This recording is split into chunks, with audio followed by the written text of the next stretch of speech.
Hello, welcome to Tej education. Madhya Pradesh police आरक्षक भर्ती परीक्षा के लिए आज प्रैक्टिस सेट हम लेकर आए हैं और इस प्रैक्टिस सेट में जीके और साइंस विषय के प्रश्न देखेंगे। तो संपूर्ण प्रैक्टिस सेट आप अंत तक जरूर देखिएगा वीडियो को भाई।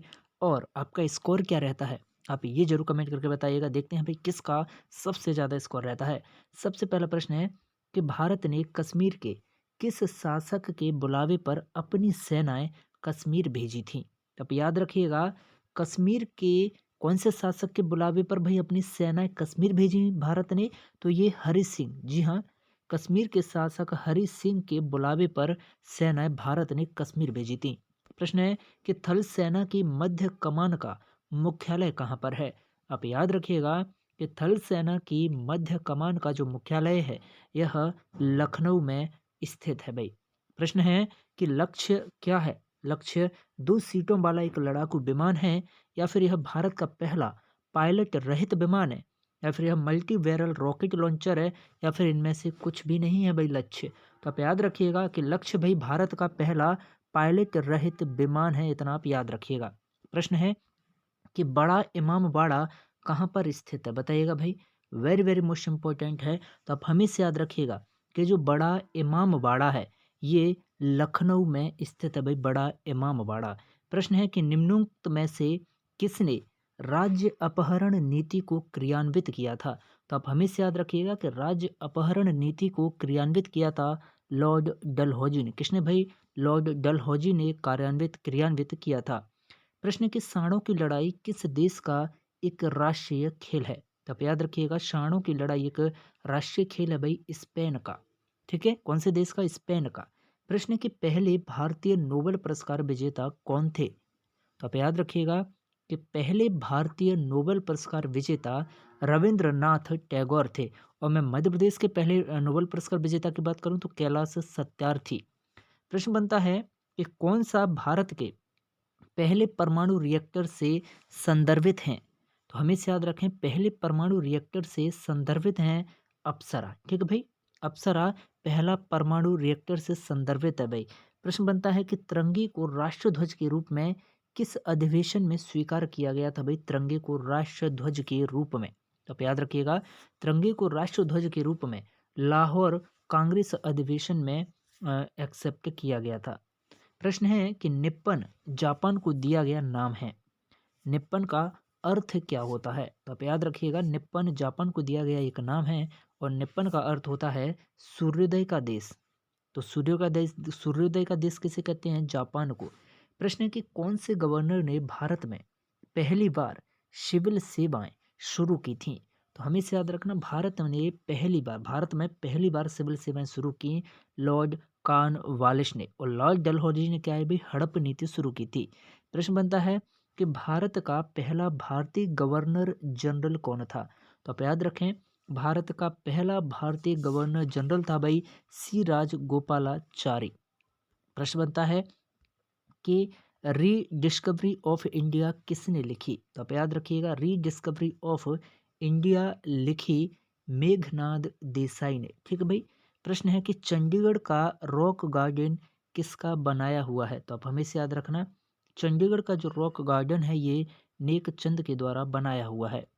प्रश्न बनता है कि दिलवाड़ा का जैन मंदिर भाई कहाँ पर स्थित है। Very very most important. तो हमें से याद रखना कि दिलवाड़ा का जो जैन मंदिर है यह माउंट आबू पर्वत पर स्थित है। प्रश्न है कि कोयला उत्पादन में भाई प्रदेश का राष्ट्रीय स्तर पर कौन सा स्थान है। तो याद रखना कोयला उत्पादन के मामले में भाई राष्ट्रीय स्तर पर हमारे मध्य प्रदेश का जो स्थान है वो है भाई चौथा स्थान। बात आती है कि मध्य प्रदेश के अंतर्गत कौन सा रेलवे जोन नहीं आता है। तो याद रखिएगा मध्य प्रदेश के अंतर्गत नहीं आता है भाई उत्तरी रेलवे। प्रश्न बनता है कि प्रदेश का पहला समाचार पत्र कहाँ से प्रकाशित हुआ था। तो याद रखना मध्य प्रदेश का पहला समाचार पत्र प्रकाशित हुआ था ग्वालियर से। प्रश्न बनता है कि मध्य प्रदेश के शिक्षण संस्थानों के संबंध में गलत कथन आपको बताना है। तो भाई शिक्षण संस्थानों के संबंध में गलत कथन ये सभी के सभी हैं या फिर कोई भी नहीं है, बताइए भाई। क्या है, शिक्षण संस्थानों के संबंध में असत्य कथन कौन सा है, बताइएगा। तो हमें से याद रखना इसका सही जवाब है उपरोक्त सभी। ठीक है भाई, क्या? उपरोक्त सभी। लेकिन मैं आपको बता दूं, ये पूरे के पूरे सही हैं भाई। ठीक है, ये पूरे के पूरे सही हैं, कोई भी इसमें गलत नहीं है। ठीक है, तो उपरोक्त सभी आंसर सिलेक्ट करना होगा। प्रश्न है कि मालवा अंचल का प्रसिद्ध लोकनाट्य, पूरे विकल्प सही थे वो। ठीक है, फर्स्ट सेकंड थर्ड। मालवा अंचल का प्रसिद्ध लोकनाट्य कौन सा है? तो हमें से याद रखना ये है गम्मत। प्रश्न बनता है कि जब साइकिल चालक वक्र पथ पर चलता है तो क्या होता है? तो आप याद रखना कि जब साइकिल चालक भाई वक्र पथ पर चलता है तो बाहर की ओर झुक जाता है या फिर अंदर की ओर झुक जाता है, बताइए भाई। तो याद रखना बाहर की ओर झुक जाता है। प्रश्न है कि ड्रिल के बार बार टूटने का कारण क्या है? तो याद रखना भाई बेरिंग में टूट फूट होना। प्रश्न है कि निम्नलिखित में से कौन सी अदिश राशि है? तो अदिश राशि है भाई चाल। प्रश्न बनता है किस विटामिन की कमी से स्कर्वी रोग होता है? तो आप याद रखना क्या है भाई कि स्कर्वी रोग किस विटामिन की कमी से होता है? तो हमें से याद रखना ये विटामिन सी की कमी से होता है भाई स्कर्वी रोग। प्रश्न है कि किस तत्व का संकेत सी होता है और परमाणु संख्या जिसकी भाई 6 होती है? तो ये है आपका कार्बन। प्रश्न बनता है कि ट्रेड मिल टेस्ट कौन सी चिकित्सा से संबंधित है? तो याद रखना ट्रेड मिल टेस्ट संबंधित है भाई हृदय से। प्रश्न है एफएम प्रसारण बैंड किस में होता है? तो याद रखना एफएम प्रसारण बैंड जो है यह वीएचएफ और यूएचएफ बैंड में होता है। प्रश्न है कि निम्नलिखित में से किसके द्वारा घाव भरने की प्रक्रिया तेज हो जाती है? तो याद रखना घाव भरने की प्रक्रिया तेज हो जाती है भाई किसके द्वारा? विटामिन के द्वारा। प्रश्न बनता है कि एक चालक का जो विशिष्ट प्रतिरोध है भाई ये निर्भर नहीं करता है किस पर? तो आप याद रखना एक चालक का जो विशिष्ट प्रतिरोध होता है यह निर्भर नहीं करता है भाई उसके तापक्रम पर। प्रश्न बनता है कौन सा भाई दूसरों से भिन्न है? निम्नलिखित में से कौन सा है जो दूसरों से बिल्कुल भिन्न है? यहाँ पर दिया गया है तो ये है भाई अल्फा किरण है। ठीक है भाई, तो ऐसे ही आप प्रैक्टिस सेट के लिए बने रहे तेज एजुकेशन के साथ। आपका स्कोर क्या रहा भाई 30 में से? कमेंट करके जरूर बताइएगा।